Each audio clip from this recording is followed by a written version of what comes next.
Welcome to the Industrial Talk Podcast with Scott Mackenzie. Scott is a passionate industry professional dedicated to transferring cutting-edge, industry-focused innovations and trends while highlighting the men and women who keep the world moving.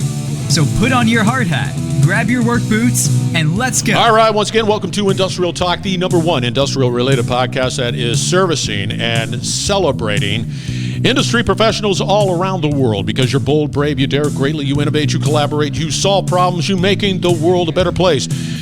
Just FYI, if I'm a little scatterbrained, we are, FYI, I am scatterbrained. We're here at Xcelerate 2025. See, I'm saying we were having some technology issues. Go figure here at Industrial Talk. I think we've prevailed. I'm using an older version. When in doubt, use an older version and then reboot. Do that. That's all. All right, again, we are from broadcasting from Xcelerate 2025. Fluke Reliability is the company. It's in a fabulous Fairmont, Austin, Texas. And we've got a gentleman by the name of Gary Wood. He's passionate, he says. So let's get cracking with the conversation. So are you passionate? Oh, yeah. Oh, yeah. I tend to go down the rabbit hole a time or two. That's okay. He's been very kind and very understanding and very patient with me. So kudos to him. Because of the technology. Yuck. Hey, by the way, I told you. Autonomous vehicles. We drove in autonomous vehicles, which is the best thing next to sliced bread. Yeah. You got to do it. Got to put that on the pro. I've got to try that. Put it. Get your Uber, get your Waymo, boom, get it all connected, get in one, and you will not be disappointed. You will not. I've got to try it. Yeah. Talk me into it. You have to. It's all good. All right, for the listeners out there, give us a little background on who you are. So, yeah, my name's Gary Wood. As you can tell, I have a little twang. I'm a little countryside. Nothing too bad. Nothing too bad. If I need to translate, just let me know. You're good. Was brought up working tools all my entire life from a young age, building my own bicycles, out of scraps. Yeah. My dad teaching me tools. Who didn't do that with? Well, I did. This day and time, Oh, I don't know. But anyway, okay, went in the military, served my tour in the military, and after I got out. Thank you for your service. Oh, my honor. And after I got out, I thought, man, I want to go into what my dad's into. My dad was in manufacturing down at Goodyear. So I started off in a local textile plant, pushing a toolbox, and worked myself up through every stop to a fill-in plant manager back in the day. So very cool. Went through working on a toolbox to a maintenance supervisor, maintenance manager, plant superintendent, so forth. Had a long career, but learned a lot throughout my career. And you're 27? 27. Yeah. Yeah, I wish. I thought I'd throw a compliment your way. Yeah. But yeah, had a great career, wouldn't trade it for anything, and love every stop I was at, love the people I worked with, and auto maintenance technician to help make my life easier. And the CMMS programs as well. Yeah, but see, again, this is interesting from that perspective. You know how long I've been having this conversation about maintenance and reliability and asset management? No doubt. Forever. Yeah. Forever, Yeah. because I'm only 45, forever's, It just happens all the time. It requires someone like you in a leadership role to be able to just say, I'm all in. I am going to do that. Yeah. Why don't we have that? Honestly, I've done a webinar a while back, and honestly, I think it's the sign of the times. Like Prince said, right? It's just a sign of the times. People's not as focused on what they need to do to make things better internally and for their teams, right? Everything is dependent on something else within CMMS, within manufacturing, within industry. So a lot of people want to sit at the desk and run from the. You can't do that. You've got to do your Gambo walks. You got to check on your teams. It's always a positive to know just a little bit of the personal aspect of your maintenance teams. Hey Dale, how's your mom doing? I heard you went in the hospital a while. Just little things like that. Yeah. Takes that maintenance tech and says, wow, he really cares, right? So it really gives him a goal. Yeah. Gives him drive, So It's not just his family and people and friends that care about him. He knows now work cares about him. So he'll run through a wall for you. Yeah, and it's a profession. From a manufacturer and just an industrial perspective, it's a necessity. Yeah, it is. It is. How do you deal with? I'm sorry. What's your role with Fluke? See, still scatterbrained from technology. So I am a customer success manager with Fluke, and customer success. You have implementation, and you have all these other portals within CMMS providers, but customer success is what takes that client and takes them through the future, right? So we want to take them by the hand. Look, this is based on what we were having meetings about, if they're wanting to tie in some condition-based monitoring, right? Okay, let's look at the best way to do that. What are we looking for in that condition-based monitoring? Are you looking for reporting? Are you looking for the equipment to flag? Are you looking to, increase asset lifespan? Sure. All of these things. So definitely taking the customer by the hand into the future, because a CMMS system is like a living document, right? As your company lives and grows, so does your CMMS. Okay, so we've got to continue taking that to the future with the clients, nurturing them, and making sure they're headed in the right direction. How do you keep people from pencil whipping into your CMMS system, that ever evolving, growing? The only thing in technology today that kind of helps with that is, the sign off on work orders. That helps some. Yeah. They can still pencil whip it per se. You got to be strong internally. Okay. See, once again, it's a human equation. It's a human equation. Everything is a human factor. So you have to look at the KPIs, look at your reports, look at your asset downtimes, right? If I know this gentleman has been on this equipment in the last 2 weeks, yet I'm having downtime of it, is it the same issue? Is he pencil whipping? Or, you know what I mean? Yeah. So, and then you have other variables. How old's the equipment, right? Equipment, is like our cars. They have personalities. Sometimes they'll run X amount of hours with no intervention, and sometimes, they don't last long at all. So asset lifespan, I guess, plays a big factor in that as well. So as a customer success manager, let's say I'm interested in deploying some sort of a solution, and I'm talking to you. Mm-hmm. Do you ever have to have the conversation saying, well, Scott, that's great. However, you need to do this, that, and the other thing before we even venture into this particular desire of you being able to manage and monitor or whatever?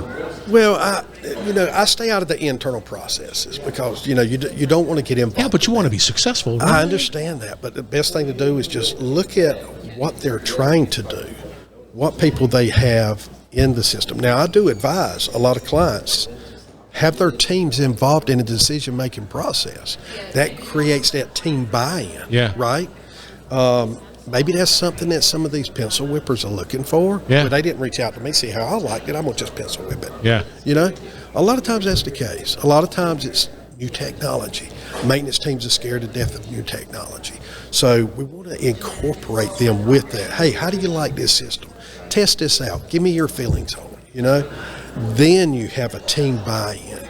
Now you're looking at gaining world class, getting 90% plus on those KPIs and all that. So you really got to have your team buy-in with everybody. That's the only way I know as a CSM externally to get involved with that. Yeah, it's the well, I'm gonna, because of inflation, it's the $1 million question. It's not a $10,000; it's $1 million now. It's $1 million. $1 million question on how do you create that culture, that reliability culture within your organization that has that sense of pride and focus to be able to do it with effectively, and with a level of competence, so that you can manage those assets. Right. So I had one stop, and I'm going to venture down the rabbit hole here. Yeah, please. I had one stop where I had my introductory meeting that Monday morning. Hey, everybody, here's your new maintenance manager, yada, yada, yada, yada. And I actually had a technician take and pull me off to the side back in the parts room and told me, what are you doing here? We don't need you to come in and change everything here. And I looked him in the eye and I said, I'm not going to change anything you're doing. I'm going to change the way you do it and make you better. In the end, remember that gentleman that I told you would walk through the wall? That's the type of gentleman he was. He'd do anything I asked of him and done it 150%. So, and that bleeds through your team. So take us through something like that transformation. Hi, I'm a company. We're venturing into this world of reliability. We've heard about it for the past 35 years. And now we're deciding to do it. We're just now deciding to do it. So we're committed now. Yeah. Take us through some sort of a use case where you've seen success. Well, I mean, I've had clients in the past that I've worked with that I actually went on site one time in, I think it was Michigan, Traverse City, Michigan, I believe it was. Yeah. No, my apologies, it was Grand Rapids, Michigan. You offended a bunch of people from Grand Rapids now. I don't know. So I showed up on site, and we had a couple of guys that and they're older gentlemen. Guys our age, we don't like the change. We just talked about this a while ago. We don't like change. We don't like technology. We're scared to death. It's going to replace this, that, and the other. It has nothing to do with replacing anybody. It has everything to do with getting the most out of our assets, And people just don't see that. And once you go in and explain why we're doing this, why we need you to apply every minute of time you spent on a work order, conditioning this asset, parts and all that, once you explain why we're doing it, it tends to go over a little better. So, yeah, and we've all been down that road. From the use of technology and solutions and using them right. Yep. It makes your life easier. It does. The work-life balance is yes. But what about it's not back in the day when we had the cards, remember? Yeah. The cards oh Lord, right? And it was not long ago. I would say back around 2000, 2002. Yeah. I was actually spending 14, 16 hours in a plant because, guys just weren't doing things the correct way, pencil whipping, things like that. Yeah. And it took me a little bit to turn that team over because they were actually stomping fires all day. Yeah. Right? Had never heard of PM. Yeah. Okay, so I had to incorporate a PM program with them. But once I got through all of that, man, it was a great team. They were running like 91% at that point. Wow. See, that's what's out there. That's sort of that silver lining that exists. It might be some heavy lifting in the beginning and maybe gnashing of teeth and complaining. And long hours. I mean, it's going to take that in the beginning. How do you sustain it? Let's say, for example, I've had this conversation a number of times, and I would love to hear your insights. So I've got a lot of inefficiencies out there, and I'm working, and I'm really committed to my reliability program. Okay, now we're working everything out, and it's operating as a machine. And then there's a new executive that comes in, and he wants to, and she wants to, or it wants to cut costs, and it decides that, hey, this is what we're going to do. We're going to sweat the assets a little bit more. We're going to cut back on maintenance, and we're going to do that. And then all of a sudden, it doesn't work anymore. How do you ensure that culture survives those executives? Well, what we have to do is show proof of return on investment. Yeah. Okay. We show dollar bottom line. Right. We have to show the ROI, the profit margin. Yeah. I'm going through some of this in my breakout room tomorrow. With condition-based monitoring, where at one organization I worked at, we had a press that was idle. Right. If that press is cooking product for X amount of hours, right? And then we have the labor costs, parts costs, and all that on there. It could be as much as $10,000 for 5 hours of downtime. Yeah. Show the return model on doing things the correct way, bringing that $10,000, cost for that work order down to $2,500. Yeah. Executives and all that love the dollar bill sign. That's one sign they understand. Okay. Yeah. So, you have to have that. You've got to show the receipts. Show it in your report. You come with the receipts. As everybody says nowadays, bring your receipts. We know when that new executive's coming. That's your time to get your facts in line. Get your receipts ready. Do it. Yep. Be prepared. Don't sit idle. What do you see? What do you see in the future? I mean, what fun stuff that you guys got going at Fluke? I really like the Azima stuff, the vibration AI. I love that. It sounds like an adult beverage, FYI. It does. I really like the Azima, connect to assets, okay? A lot of PLC data gathering, stuff like that, giving me live data on what my assets are currently doing. I've used that pretty much throughout my career, and I've used condition-based monitoring to determine what my PM is. Right. Okay? If I have an asset that is supposed to by PM go by quarter, okay, but it's not going over 2 months, then I'm going to back that PM up to 2 months. So now I'm going to do away with that, that corrective downtime, that unrecorded downtime, things like that. So using condition-based monitoring to massage, I like to call my PM, keeps everything in check. Condition-based monitoring also, once it gives you the flags, the reporting, whether you're within parameters, outside, whatever the case may be, it helps you get ahead of things, especially. And the one thing that condition-based is truly all about is the downtime lags that we see. And back in the day, a machine would go down, and it's not immediately recorded, right? The operator may be down the line working on something else, right? Coming back, doing his production run, what have you. It may be 30 minutes before he finds that one particular machine is down, okay? So you've lost 30 minutes there. He's going to fill out a request. How much time till the request was approved? Then once it's approved, how much time had passed till it was assigned?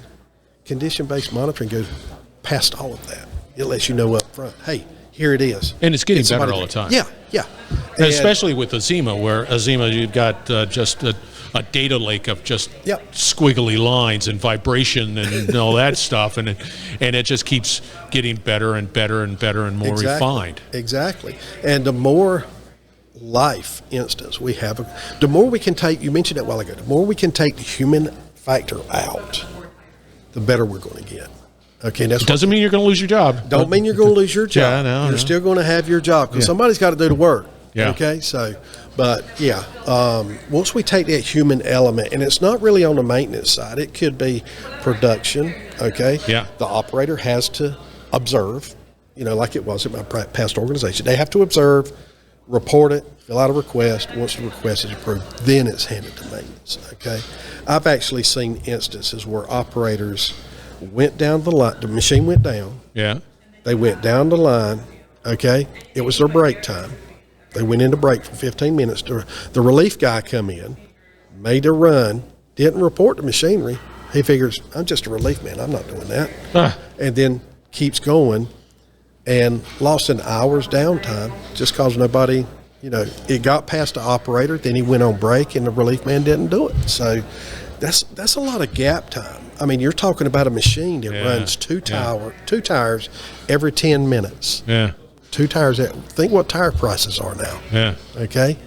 So you're talking about, 12 tires an hour? Interesting. And that's a manager conversation that they have to have. And exactly. Yeah. You need to brush up a little bit more. Yeah. All right, for the listeners out there, my friend, how does they get a hold of you? Oh, man, I'm on LinkedIn.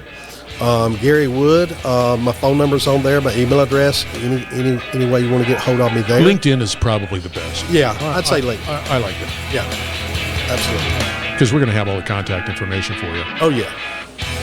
Because that's how we roll. That's how y'all roll. That's how we roll.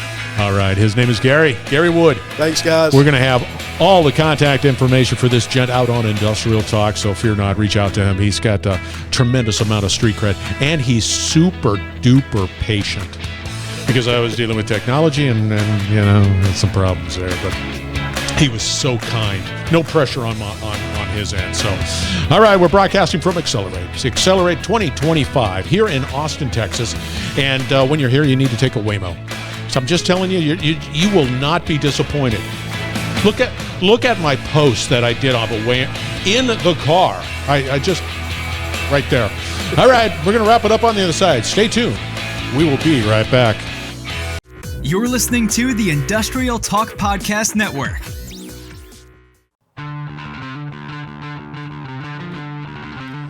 You got to like that conversation. That's Gary. Gary Wood. Fluke Reliability is the company. The event was absolutely spectacular. Xcelerate 2025. You're in the world of asset management, maintenance, reliability, and you need to get the latest and greatest and insights into the stuff that's impacting you. Xcelerate 2025. It's a great event. But you know what's better? It's the people. The people are absolutely wonderful. Gary, there's a stat card right there. It'll be out on Industrial Talk. Reach out to him. Customer success. How can you argue with that? Let's be a success. And that's what Industrial Talk is here for you. You have a story to tell? Talk to me. Doggone it, let's get that voice out there. All right. As I clear my throat, be bold, be brave, dare greatly. Hang out with Gary. Woohoo! Change the world. We're going to have another great conversation shortly, so stay tuned.